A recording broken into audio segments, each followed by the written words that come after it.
बिहार का सियासी तापमान दिन ब दिन बढ़ रहा है। वजह भी साफ है, अगले 2-3 महीनों में विधानसभा इलेक्शन होने वाले हैं। हर तरफ रैलियों का शोर है, नेता लोगों के बीच पहुंच रहे हैं और चारों ओर पॉलिटिकल हलचल नजर आ रही है। बिहार के स्वाभिमानी और मेहनती भाई बहन, आप सभी के प्रणाम। आज उसी तरीके से मुझे मिल रहा है, ये मेरे लिए एक बहुत बड़ी उपलब्धि, बहुत बड़े गर्व की बात है। देश के यशस्वी प्रधानमंत्री और दुनिया में सर्वश्रेष्ठ और दुनिया में सबसे लोकप्रिय नेता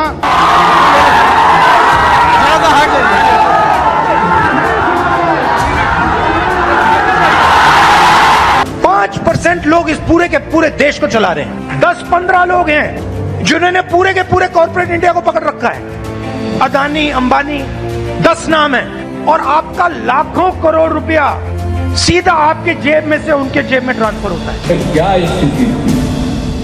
जो कुछ भी था पहले, वो हम लोग तो आए थे 24 नवंबर 2005 को यहाँ। अब उसके पहले तो दूसरे का राज था।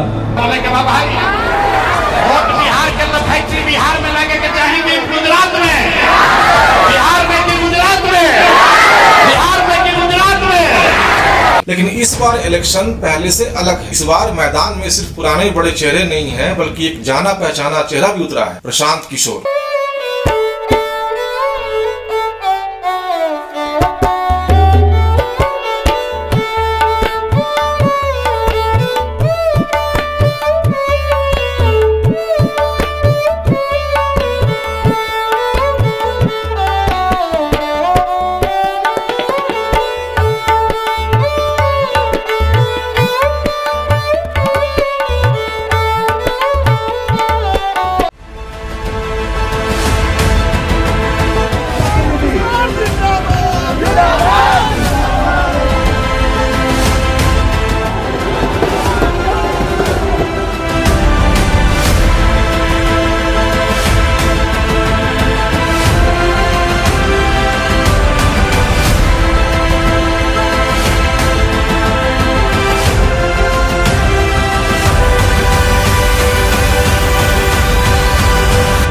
जय बिहार।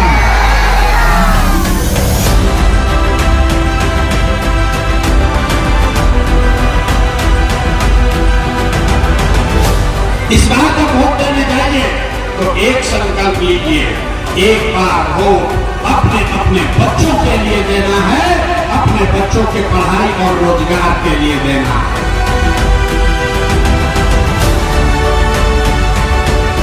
जय बिहार।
राजनीति में प्रशांत किशोर कोई नया नाम नहीं है। एक रणनीतिकार के तौर पे उन्होंने कई बड़े नेताओं और पार्टियों को चुनाव जिताया है, नरेंद्र मोदी से लेकर नीतीश कुमार और ममता बनर्जी से लेकर YSR रेड्डी तक। लेकिन अब कहानी बदल चुकी है।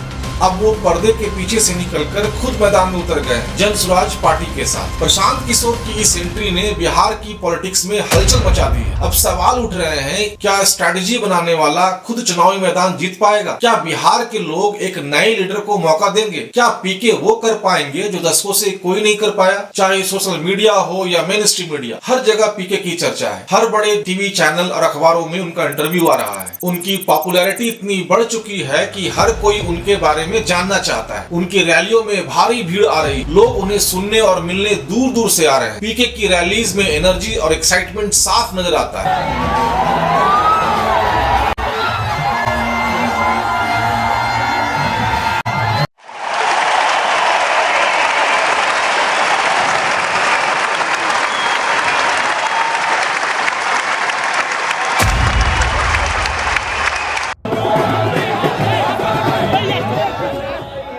प्रशांत किशोर एक ऐसा नाम जिसने पिछले 10 साल में इंडिया की चुनावी स्ट्रैटेजी की पूरी पिक्चर बदल दी। 2014 में मोदी लहर के पीछे जो प्लानिंग मशीन थी वो थे पीके। फिर बिहार में नीतीश कुमार को जिताया, पंजाब में कैप्टन अमरिंदर सिंह, बंगाल में ममता दीदी की जोरदार वापसी। हर जगह पीके का दिमाग पीछे था। लेकिन अब फर्क ये है कि वो पहले दूसरों के लिए स्ट्रैटेजी बनाते थे, अब खुद अपनी पॉलिटिक्स बना रहे हैं। पिछले 35 वर्षों से बिहार की राजनीति सिर्फ दो चेहरों लालू प्रसाद यादव और नीतीश कुमार के इर्द गिर्द घूमती रही है। 1990 से 2005 तक लालू यादव या उनके परिवार का शासन रहा है, तो 2005 से 2025 तक अगर 1-1.5 साल का अपवाद छोड़ दें तो नीतीश कुमार ही मुख्यमंत्री की कुर्सी पर बैठे रहे। इन 3 दशकों में इंडिया के कई राज्य आगे निकल गए, लेकिन बिहार आज भी एजुकेशन, हेल्थ, जॉब्स, इंफ्रास्ट्रक्चर और लॉ एंड ऑर्डर जैसे डेवलपमेंट इंडेक्स में काफी पीछे है। लालू यादव का टाइम आज भी जंगल राज के नाम से याद किया जाता है, जहां लॉ एंड ऑर्डर ऑलमोस्ट खत्म हो गया था और डेवलपमेंट सिर्फ बुक्स तक ही लिमिटेड था। फिर आए नीतीश कुमार, शुरुआत में उम्मीद जगी, रोड सुधरे, गर्ल्स की पढ़ाई को सपोर्ट किया, साइकिल योजना जैसे कई इफेक्टिव पॉलिसीज की शुरुआत हुई। लेकिन धीरे धीरे उनका राज भी उसी कास्ट बेस्ड पॉलिटिक्स और जोड़ तोड़ की राजनीति में उलझ गया। 35 साल में अगर एक राज्य अपने नौजवानों को जॉब्स नहीं दे सका, स्टूडेंट्स को कोचिंग के लिए आज भी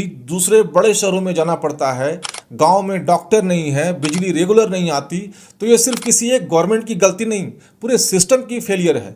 अब सवाल ये नहीं है कि लालू और नीतीश ने क्या किया या नहीं किया, सवाल ये है कि बिहार को ऐसा कौन सा नया लीडरशिप मिलेगा जो डेवलपमेंट को पॉलिटिक्स से ऊपर रखेगा। जब प्रशांत किशोर ने 2 अक्टूबर 2022 को पश्चिम चंपारण के गांधी आश्रम से पूरे बिहार में अपनी पदयात्रा शुरू की, तब उन्होंने बिहार को एक नई राजनीतिक दिशा देने और जनता से सीधे संवाद स्थापित करने का लक्ष्य रखा। 2022 में पीके ने डिक्लेयर किया कि अब वो एक्टिव पॉलिटिक्स में आएंगे और वो भी बिहार से। यहीं से शुरुआत हुई जन स्वराज यात्रा। उन्होंने 5000 से ज्यादा गांवों में जाकर लोगों से बातचीत की, बिहार की प्रॉब्लम्स, करप्ट सिस्टम, एजुकेशन की हालत, हेल्थ सर्विसेज, इन सारे कंडीशंस को उन्होंने खुद देखा और लोगों से सुना। जन स्वराज एक मूवमेंट बन गया है, न जाति की बात, न धर्म का काट, बस साफ थिंकिंग, बेहतर सिस्टम और ग्राउंड से जुड़े प्रॉब्लम्स की बात।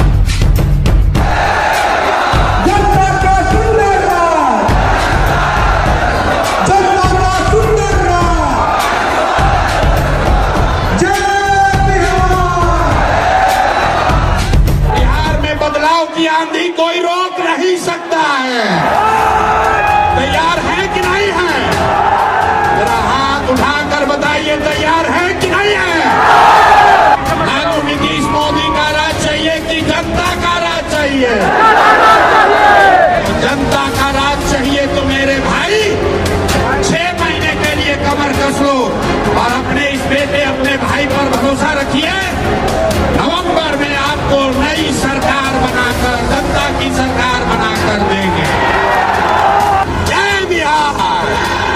जन स्वराज अब एक रजिस्टर्ड पॉलिटिकल पार्टी बन चुकी है और पीके पूरी तैयारी में है कि 2025 का विधानसभा इलेक्शन पूरी ताकत से लड़ेंगे। चुनाव सिंबल के लिए पीके ने चुना स्कूल बैग। क्यों? क्योंकि स्कूल बैग सिर्फ बुक्स का बोझ नहीं है, ये फ्यूचर की होप का सिंबल है। बिहार जैसे स्टेट में जहां गवर्नमेंट स्कूल्स की हालत बहुत खराब है, वहां यह सिंबल एक साफ इरादे और न्यू डायरेक्शन को दिखाता है। पीके का मानना है कि अगर एजुकेशन अच्छी होगी तो बिहार का फ्यूचर और भी ब्राइट होगा। तो सरकार और समाज दोनों की प्राथमिकता में शिक्षा नहीं है, इसीलिए ये पतन हुआ है। तो जब तक समाज ये नहीं समझेगा, अगर आप सनातन के मानने वाले हैं, हिंदू धर्म को भी मानते हैं, तो आपको ये समझ होना चाहिए कि बिना सरस्वती के कृपा के कुछ जीवन में हासिल नहीं हो सकता। अगर लक्ष्मी आ भी जाएंगी तो भी कुछ नहीं कर पाएंगे।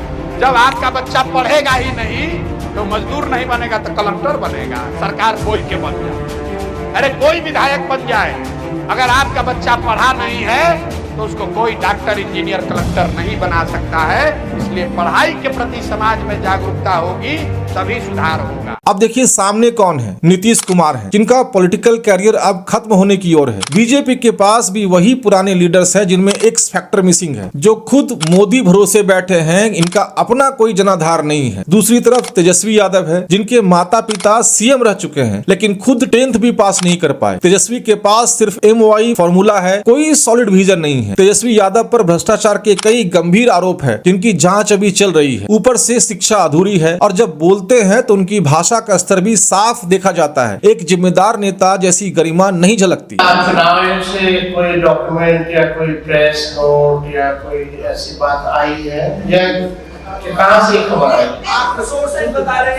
सूत्र बता, हम उस सूत्र को मूत्र समझते हैं। वेस्ट जो होता है ना, ये वो है, इसका कोई आधार नहीं ना। ये वही सूत्र है जो पाकिस्तान में कब्जा करवा दिया था, इस्लामाबाद, कराची। सूत्र नहीं, मूत्र लोग नहीं। ऐसे में सीएम के तौर पर पीके एक बेहतर ऑप्शन लगते हैं, मगर सवाल है कि क्या बिहार की जनता पीके को एक अल्टरनेटिव के तौर पे स्वीकार करेगी? क्योंकि जब बात अल्टरनेटिव पॉलिटिक्स की होती है तो जनता के अनुभव बहुत अच्छे नहीं रहे हैं। आम आदमी पार्टी इसका सबसे ताजा उदाहरण है। जब ये पार्टी राजनीति में आई तो बड़े बड़े वादों और आदर्शों के साथ आई, खुद को भ्रष्टाचार के खिलाफ लड़ाई का प्रतीक बनाकर जन लोकपाल आंदोलन से जन्म लिया था। लेकिन आज हालात ये है कि जिन नेताओं ने साफ सुथरी राजनीति का वादा किया था, वही नेता आज या तो जेल में है या जमानत पर। यानी जिस दलदल से निकालने का वादा किया था वो खुद उसी में फंसे हुए हैं। लेकिन पीके का मानना है कि जनसुराज इनसे बिल्कुल अलग है। पीके ने लोगों से डायलॉग किया, गांव-गांव जाकर बात की, उनकी प्रॉब्लम्स को सुना। उन्होंने जमीन से एक नई सोच बनाई, सिर्फ ऊपर से पार्टी नहीं बनाई। अगर आप बिहार की पॉलिटिक्स समझते हैं तो पूरी पॉलिटिक्स जाति के इर्द गिर्द घूमती। पीके कहते हैं जाति की नहीं, अब सही पॉलिटिक्स की जरूरत है। कोई जाति, कोई धर्म, चाहे कोई पैसा वाला हो, चाहे जितनी ताकत वाला हो, डरने वाले हम किसी से नहीं है। कोई नहीं डरा सकता है और कोई खरीद नहीं सकता है। कोई माई का लाल नहीं है जो कि पैसा देकर हमको खरीद सकता है। अगर आप में ताकत है, आप में क्षमता है, तो ये आपका प्लेटफॉर्म है। जनसुराज प्रशांत किशोर का पार्टी नहीं है, जनसुराज आपकी पार्टी है। इसका नेता बनिए, इसमें अपना हक लीजिए, इसका नेतृत्व करिए। मैं सारे मीटिंग में कहता हूं कि हम पीछे चलने वालों को नहीं ढूंढ रहे हैं, हम अपने साथ चलने वालों को ढूंढ रहे हैं। अगर साथ चलने का जज्बा है तो जनसुराज में आइए। और झंडा लेकर पीछे चलना है तो पहले से 50 को दल है उसमें, जिसमें मन हो उसमें चले जाइए।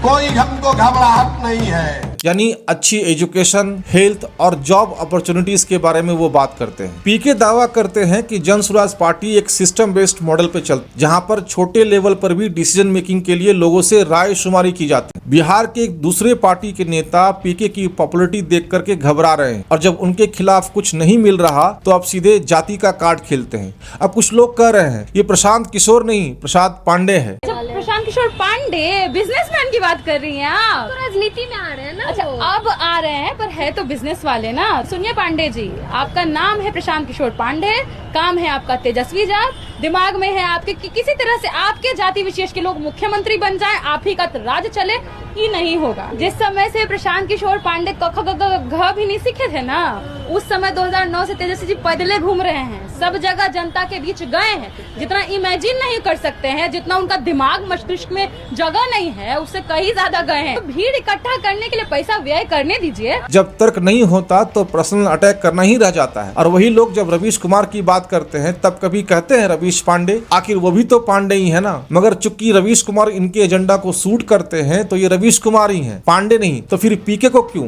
साफ बात यह है, पीके कास्ट और रिलीजन की पॉलिटिक्स नहीं करते, वो सीधे सवाल करते हैं गाँव में स्कूल क्यों नहीं है, पढ़ाई के बाद नौकरी क्यों नहीं मिलती है, और यही सवाल नेताओं को अनकंफर्टेबल बना देते हैं। पीके की पॉपुलैरिटी लगातार बढ़ रही है, लोग अब रियल मुद्दों पर बात करना चाहते हैं, क्वालिटी एजुकेशन, अच्छा इलाज, हर गांव में क्लिनिक, जॉब अपॉर्चुनिटीज। लेकिन ये बात भी सच है कि प्रशांत किशोर का रास्ता आसान नहीं है। उनके पास ना कोई जाति बेस्ड वोट बैंक है, ना कोई पुराना पॉलिटिकल नेटवर्क, ना ही कोई बहुत बड़ा पैसा या फंडिंग मशीन। और बिहार की पॉलिटिक्स में सर्वाइव करने के लिए अक्सर इन चीजों की बहुत जरूरत पड़ती है। बिहार की जितनी सारी ट्रेडिशनल पॉलिटिकल पार्टीज हैं वो पीके को लाइटली बिल्कुल नहीं ले रही। ये पॉलिटिकल पार्टीज जानती है कि पीके के आने से यूथ वोट दूसरी तरफ जा सकता है। लालू, नीतीश, मोदी तीनों बैलन तक के बचो, जनसुराज में कौन बचा?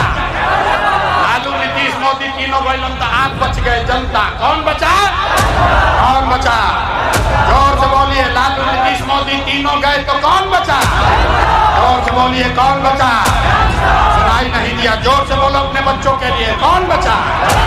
लालू, नीतीश, मोदी तीनों साथ, कौन बचा? हाथ उठाकर बोलो, कौन बचा? कौन बचा?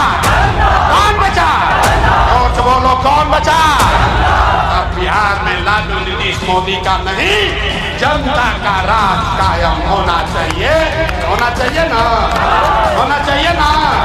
पूरा ताकत से बोलिए जय बिहार। क्या बिहार की जनता इस बार सच में बदलाव चाहती है? क्या पीके सिर्फ एक प्लानर बनकर रह जाएंगे या एक रियल नेता बनेंगे? ये तो आने वाला वक्त ही बताएगा। लेकिन एक बात तो तय है, प्रशांत किशोर के आने से पूरा बिहार का चुनाव एक इंटरेस्टिंग मोड़ पे खड़ा है। अब आने वाले वक्त में देखना होगा कि पीके क्या कमाल कर पाते हैं।